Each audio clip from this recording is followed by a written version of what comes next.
Мисоли навбатӣ 21 аст. ҳисоб кунед. Шакли се адад дорем. Касрӣ, бутун ва даҳӣ дорем. Байни агар се ададро зарб кунем, яке аз онҳо манфӣ бошад, натиҷаи мо манфӣ мешавад, ки ин ҷавобҳо медиҳад. Акнун ки мо медонем, ки натиҷа манфӣ аст, ба ин минуса диққат кардан шарт нест, чунки байни ҳамашон зарба аст. Барои ҳамин ҳар якташро алоҳида кор мекунем. Яъне якум кори мо ин 5 бутуну 5 тақсими 6 зарби 12 аст. ва дар инҷо мо аввал касри якум ба нодуруст бояд гардонем. Чӣ кар мегардонем? 5 зарби 6 махраҷ ҷамъи 5 сурат тақсими 6 зарби 12. Акнун биёин суратро содда кунем. Ин чӣ мешавад? 35 тақсими 6 зарби 12. Акнун мо касрро якҷоя карда бинем. Ин 35 зарби 12 тақсими 6. Дар инҷо мо ихтисор карда метавонем. Чӣ ихтисор мешавад? 6 ва 12 2 мемонад ва аз инҷо натиҷа 35 зарби 2 ин 70 аст. Баъд кори дуюм мо зарб бо 1/4, яъне кори дуюм мо 70 зарби 1/4. Минусо ба диққат намекунам, чунки медонам, ки ҷавоб минус аст. Дар инҷо ягон роли калон боз намекунад, чунки зарб аст байни инҳо. 14-ро чӣ кар нависта метавонем? 70 зарби 14 тақсими 10 навишта метавонем ва дар инҷо мо 70 зарби 14 тақсими 10 баробар аст. Дар инҷо мебинем ихтисор мешавад 70 бо 10 7 мемонад, яъне дар охир мо бояд 7 ва 14-ро зарб кунем. Ин мешавад 98. Яъне ҷавоби мо минуси 98 аст. Мисоли 22. Қавс дорем мо. Дар дунёи қавс касрӣ ва дар охир зарб. Ҳам вақт мо вақте ҳамин намудии амалҳо дошта бошем, ҳам вақт дар дунёи қавсро кор мекунем. Аввал баъд зарб. Якум кори мо ин албатта ки тарҳ аст. 3 бутуну 3 тақсими 4 минуси 1 бутуну 2 тақсими 3. барои ман асlan кори осон, албатта ба касри нодуруст гардондан баъд кор кардан ин иваз мешавад. Дар видеоҳои ман тайёр карда будам дар бораи ҷамъ ва тарки касрҳо, дар он ҳам дида метавонед.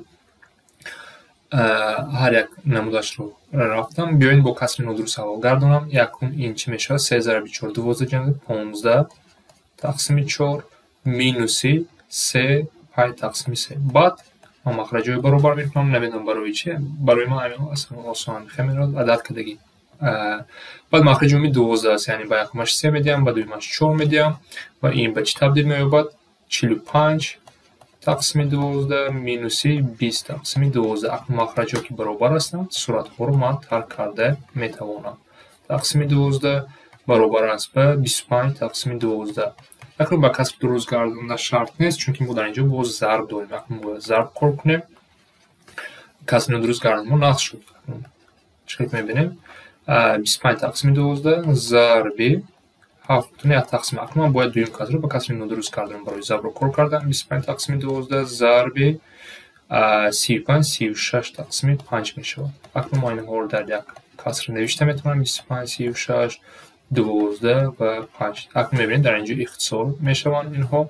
25 ва 5 5 мемонад ва 36 ва 12 инҳо ҳам ихтисор мешаванд. Инҳо 1 1 ва 3 мемонад. Дар охир мо чӣ дорем? 5 кара 3 15 аст. Яъне ҷавоби мо 15 мешавад. мисоли 23.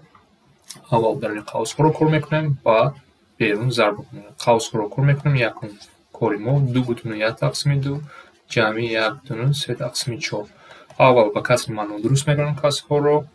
ин мешавад 5 тақсими 2 ҷамъи 4 7 тақсими 4. ман якбора кор карда истам. Агар дар касрҳо мушкилӣ кашидем, ман дар якчанд дарсҳои дигар тайёр карда будам. онҷо ҳам дида метавонем. акнун махраҷҳои баробар мекунем. махраҷи умумӣ ба мо 4 мешавад. 1 ва 2 ва инҳо агар мо кор кунем, ин чӣ мешавад? 10 ҷамъи 7 тақсими 4 17 тақсими 4 аст. акнун дуюм кори мо ин албатта зарб аст. натиҷаи қавсро бо ин зарб мекунем. яъне 17 тақсими 4 зарби 3 бутуни 1 тақсими 17. акнун дуюм каср ман ба касри нодуруст бояд гардонам. 17 тақсими 4 зарби 3 кара 17 ин 30 51 52 тақсими 17. аз инҷо нигоҳ кунем. мо ин касрро якҷоя карда метавонем. зарби 52 4 зарби 17. аз инҷо 17 ва 17 ҳам дар сои махраҷ инҳо ихтисор мешаванд. 4 ва 52 ҳам ихтисор мешаванд. ин 13 мемонад. яъне дар охир инҷо 1 мемонад. дар охир натиҷаи мо ба 13 برابر می شود.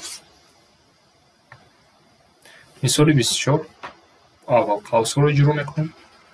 بعد ضرب رو یک میکنیم و 2 تقسیم 7 مینوس 1 3 تقسیم 14 اینها رو کار کنیم با کسر نادرست میگردیم. 14 16 تقسیم 7 مینوس 17 تقسیم 14. اکنون مخرج عمومی برای ما 14 است. این یک 14 است، یعنی با یکمش 2 میدیم و یکمش 1 میدیم و اینو اگر ما کار کنیم این می شود 32 تقسیم 14 مینوس 17 تقسیم 14. مخرج ها که برابر هستند صورت ها رو ترک میکنیم. 32 مینوس 17 تقسیم 14 و اگر ما این رو ترک رو جور کنیم این می شود 15 تقسیم 14. دویم کاری ما اکنون ضرب است. دویم کاری ما اکنون ضرب میکنیم. 15 تقسیم 14 ضربی 2/4 تقسیم 5.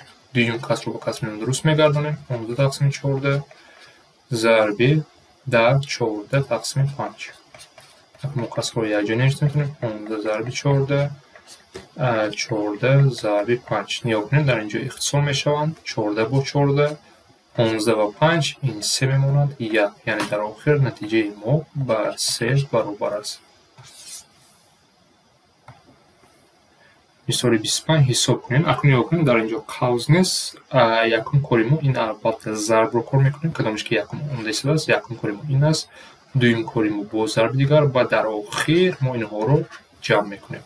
یکم کاری ما یعنی ضرب رو اجرا کنیم. 2/1 تقسیم 2 ضرب 4 رو از 2. شما میتونید به دهی گردونید 2/1 تقسیم رو بعد ضرب کنید یا اینکه همش رو با کسری، کدامش که به شما آسان تر باشه البته همون استفاده کنید. بیاین من همش رو با کسری گردونم. 2/1 تقسیم با کسری نادرست میگردم برای ضرب کردن. این میشود 4 5 تقسیم 2 ضرب 42 تقسیم 10 نوشته میتوانم. اکنون چیکار میکنیم؟ ضرب میکنیم. 5 ضرب 42 تقسیم 2 ضرب 10. اکنون در اینجا اختصار کرده میتوانیم. اختصار چی میشه؟ 5 و 10 اینجا 2 میموند. 2 و 42 اختصار میشه 21 میموند و در آخر با ما 21 تقسیم 2 میموند از یکم کار.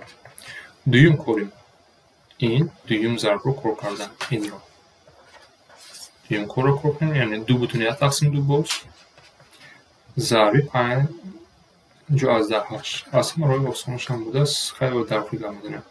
حاضر دقت کردم. باز این 2/1 تقسیم چی است؟ 5 تقسیم 2 است. 58 باشد. 58 تقسیم 10. این چی میشود؟ 5 ضرب 58 تقسیم 2 ضرب 10. اکنون نگاه کنیم باز اینجا اختصار میشود. 5 و 10 2 میموند. 2 و 58 29 میموند، یعنی 29 تقسیم 2 میشود. دیگر رنگ رو انتخاب کنم.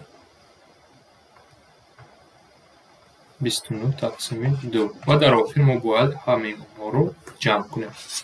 یعنی در جمع مخرج ها برابر هستند، یعنی 21 تقسیم 2 جمعی 29 تقسیم 2 و این به چی برابر میشود؟ مخرج ها برابر هستند. صورت رو جمع کنیم. 50 تقسیم 2 یعنی به 25 برابر است. روی آسان چی بود؟ نیا کنیم اگر ifade دقت کنیم هر دو در هر ifade 2/1 تقسیم 2 است. آن رو از قوس بیرون گرفته میتوانیم. یعنی اصلا کار آسان خیلی نوشته میتوانستیم کار میکردیم.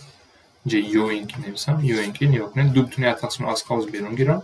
در اون قوس چی میمونه؟ 4 از 2 جمع 50 از 8 و اینجا آسان تر است. 4 از 2 جمع 50 از 8 چند است؟ 10 است.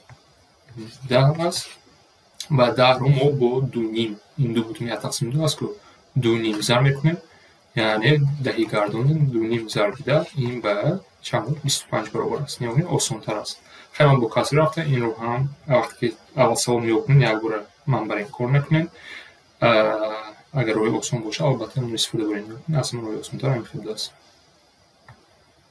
سوال 26 بیاین همون رو که در مثال پیش نگفته بودیم نیا کنیم. در این دو سوال دقت کنیم. دو ifade یک خیلی است. آن رو از قوس بیرون گرفته میتوانیم. اگر این کار نکنید شما اول باید ضرب رو اجرا کنید بعد در آخر طرح باید کنید. بیاین هر دو ifade 3 تقسیم 3 است. آن رو اگر از قوس بیرون گیریم در اون قوس چی میشه؟ 15 از 4 مینوس 3 از 4 و این چی میشه؟ در اون قوس 15 از 4 می‌نویسیم این به 12 برابر است. یعنی ما باید از اینجا 3 بدون 2 تقسیم 3 ضرب 12 کنیم. کسر یکم به کسر 9 درست میگردونیم. این 9 میشد 11 تقسیم 3 ضرب 12. بعد اگر ما این ضرب رو کنیم 11 ضرب 12 تقسیم 3 در اینجا اختصار می شود 4 و جواب ما 44 می شود. یا اینکه همچنین مثال 25 آگاهی کنیم و در آخر طرح میکنیم.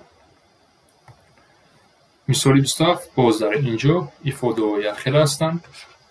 عدد و یخیده آنها رو ما از قوس بیرون گرفته میتونیم. 5 بتون 1 تقسیم 4 درون قوس 6 از 4 جمع 9 از 6. اکنون یا کنیم درون قوس یک ifade آسان‌تر شد. هر دوی رو جمع کنیم این به چی برابر است؟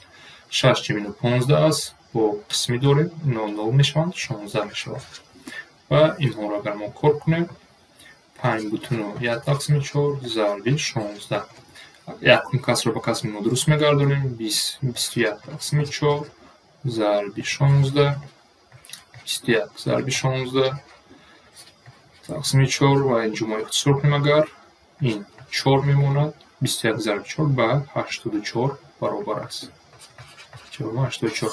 در اینجا ضرب ها رو حرف بعضی وقت x استفاده بوده بعضی وقت نقطه یعنی یک چمان داره.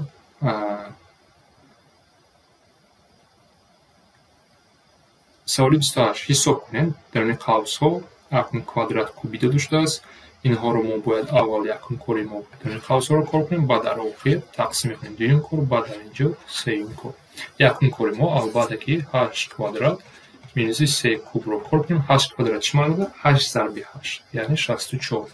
3 کوب باشد 3 رو با خود 3 مرتبه ضرب کنیم 27 و این به چی برابر می شود؟ 44 37 برابر می شود. دویم کاری ما دویم قوس رو کار کردن. دویم قوس این رو باید کار کنیم 4 کوب مینوس 27. 4 کوب این چی به چی برابر است؟ 64. 4 رو با خود 3 مرتبه بدم مینوس 27 باید کنیم باید نیا کنیم باز چیم 64 مینوس 37.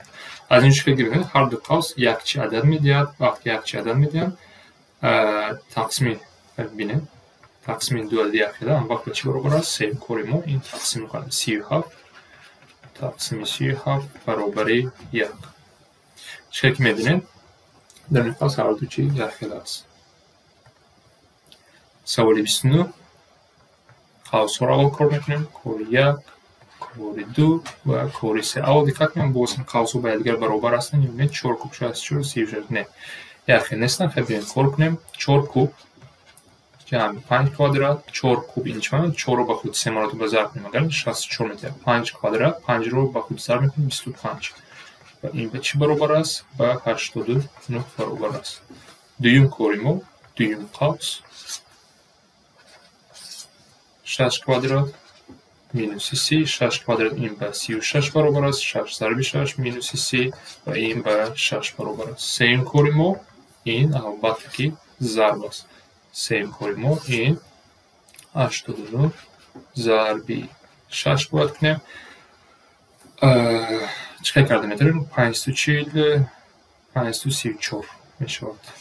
یعنی من چقدر 90 ضرب 6 کردم 540 میشود یعنی یک کم است. تا 6 کردم 534. خیلی که شما ضرب کرده میتونین البته تنگ به تنگ کرده میتونین اگر یک بار ندیده باشین. مثال 3 باز یک بار یکم کار دویم کار سوم کار. یکم کار اجرا میکنیم. یکم کاری ما 5 کوب مینوس 3 کوب 5 کوب 5 رو با خود 3 مرتبه ضرب کنیم این 125 مینوس 3 کوب رو با خود 3 مرتبه 27 میشود. 125 یعنی 27 این 98 است. دویم کاری ما این دویم قوس 6 کوادرات مینوس 22 6 کوادرات این 36 6 ضرب 6 مینوس 22 این به چی برابر میشود؟ به 14 برابر میشود. سوم کاری ما این تقسیم را کار کردن یعنی یکم قوس ما به چی برابر؟ 98 تقسیم 14 و این تقسیم به ما باید 7 جواب ما 7. سوال 31 اکنون اونجا کسرهای مرکب داریم. اول یکم کسر رو ساده میکنیم.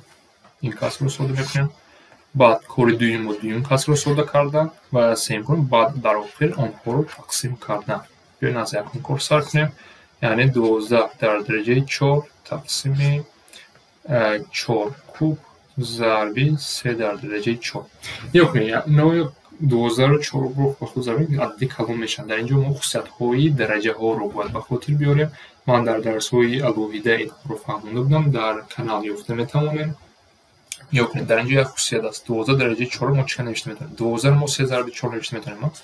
3 ضرب 4 درجه 4 یک نوشته میتونیم. باز یکون چه پایان وزن میشود همین چی است. اکنون یا کنیم وقتی ما این خصوصیت داریم دو تا عدد داریم در دنیای قوس، هر دوشو درجه 4 گرفته میتونیم. این 4 یعنی این به چی برابر میشه؟ 3 درجه 4 ضرب 4 درجه 4 تقسیم 4 کوب ضرب 3 درجه 4. یا کنیم در پایان و بالا ifade یک خیلی هستن، اینها اختصار میشن و 4 درجه 4 کوب. یعنی این خصوصیت که درجه است. وقتی ما اساس ها یک خیلی هستن درجه رو ترک کرده میتوانیم. اساس 4 است، 4 مینوس 3 4 درجه 1 این 4 میشود. کار دویم ما این دویم کسر رو ساده کردن. یعنی در دویم کسر ما شدیم 10 کوب تقسیم 2 کوب ضرب 5 درجه 4. اکنون یا کنید باز با یک کسر مانند است. 10 کوب رو ما چکه نوشتیم؟ 10 رو 5 ضرب 2 نوشتیم. 2 ضرب 5 یعنی یک چی است؟ 2 ضرب 5 نوشته میتونیم. 10 کوب خطی کسر 2 کوب ضرب 5 درجه 4. باز وقتی ما قوس داریم در این دو تا عدد داشته باشیم کوب هر دوشه کوبشون گرفته میتوانیم. یعنی 2 کوب ضرب 5 کوب تقسیم 2 کوب ضرب 5 درجه 4. از اینجا چیکار که باز با یکمش مانند است. 2 کوب و 2 کوب یا دیگر اختصار میکنن عدد با یک خیلی. 5 کوب تقسیم 5 درجه 4 یعنی در معنا چی دارد؟ 5 3 مینوس 4 یعنی 5 درجه مینوس 1. از روی درجه این قاعده ما هست 1 تقسیم 5 نوشته میتوانیم. اکنون آخرین کار ما این البته که تقسیم است. ifade کسری یکم که به 4 برابر بود تقسیم کسری دویم که به 1 تقسیم 5 برابر شد. اکنون تقسیم دویم کسر جای صورت و مخرج عوض میشود و به ضرب تبدیل 4 ضرب 5 تقسیم 1 میشود. یعنی 4 ضرب 5 تقسیم 1 و 4 ضرب 5 این 20 است و به 20 برابر میشود. مثال 32 باز به مثال 31 مانند است. اول کار ما کسر یکم رو ساده کردن، بعد کسر دویم رو و در آخر ما باید تقسیم کنیم. از یکمش سر کنیم. 15 کوب تقسیم 5 کوب ضرب 3 کوادرات. 15 رو ما چه نوشتیم؟ 5 ضرب 3 نوشته میتوانیم. اینها در کوب تقسیم 5 کوب ضرب 3 کوادرات. اکنون ما در بالا در قوس دو عدد داریم. کوبی هر دوش آلوده گرفته میتونیم. این 5 کوب ضرب 3 کوب تقسیم 5 کوب ضرب 3 کوادرات. اکنون نگاه کنیم در اینجا 5 کوب با اختصار میشن و باز 3 کوب تقسیم 3 کوادرات از روی قاعده درجه 3 بدونیم درجه رو ترک میکنیم. 3 درجه 1 این به 3 برابر است. کار دویمی ما کسر دویم است. 20 در درجه 4 تقسیم 4 در درجه 5 ضرب 5 در درجه 4. 20 رو ما چه کنیم؟ 4 ضرب 5 نوشته میتوانیم. در درجه 4 4 در درجه 5 ضرب 5 در درجه 4 و این باز به کار یکم کسر یکم مانند است. 4 در درجه 4 ضرب 5 در درجه 4 4 در درجه 5 ضرب 5 در درجه 4. از اینجا باز اینها اختصار میشوند. هر دو اینها اختصار میشوند و ما چی داریم؟ 4 درجه 4 4 درجه 5 یعنی 4 بودون 4 درجه رو ترک میکنیم. 4 درجه مینوس 1 این با 1 تقسیم 4 برابر است. کار آخرین ما این تقسیم است. یعنی کسر یکم 3 تقسیم 1 تقسیم 4. چه کنیم؟ کسر دویم صورت مخرج جوشی باید 3 ضرب 4 تقسیم 1 و این به 12 برابر می شود.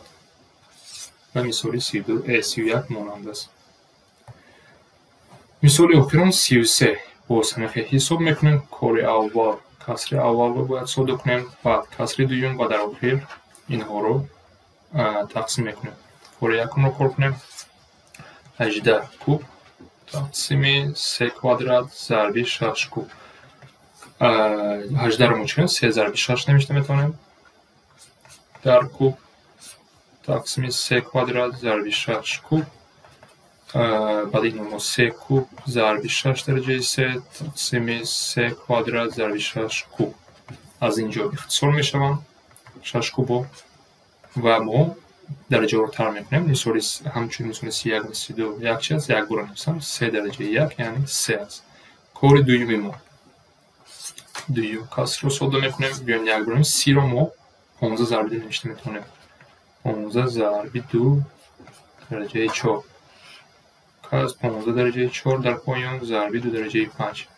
من یک بار کار کردم چون که به مثال 31 و 32 مانند است. یک خیلی است فقط عدد دیگر 15 درجه 4 ضربی 2 درجه 4 تقسیم 15 درجه 4 ضربی 2 درجه 5. از اینجا اگر نگاه کنیم هر دو اینها اختصار میشوند و در اینجا ما 2 درجه مینوس 1 یعنی 1 تقسیم 2. در آخر این کسر رو باید تقسیم کنیم. کسر یکم 3 تقسیم 1 تقسیم 2. کسر دوم صورت مخرج جاشی باشه 3 ضربی 2 تقسیم 1 و این به 6 برابر است. اینها رو من ویدیوها رو همین صبح در یک ویدیو جمع میکنم یعنی 10 یعنی تقریبا 10 سوال در یک ویدیو. لیکن موضوع سامون ساختم سایت ساختم tajimat.ru در اونجا من هر یک سوال علایدگی میمونم. هر کارش جدا کردن به حرکت میکنم و به نزدیکی تیار میشود.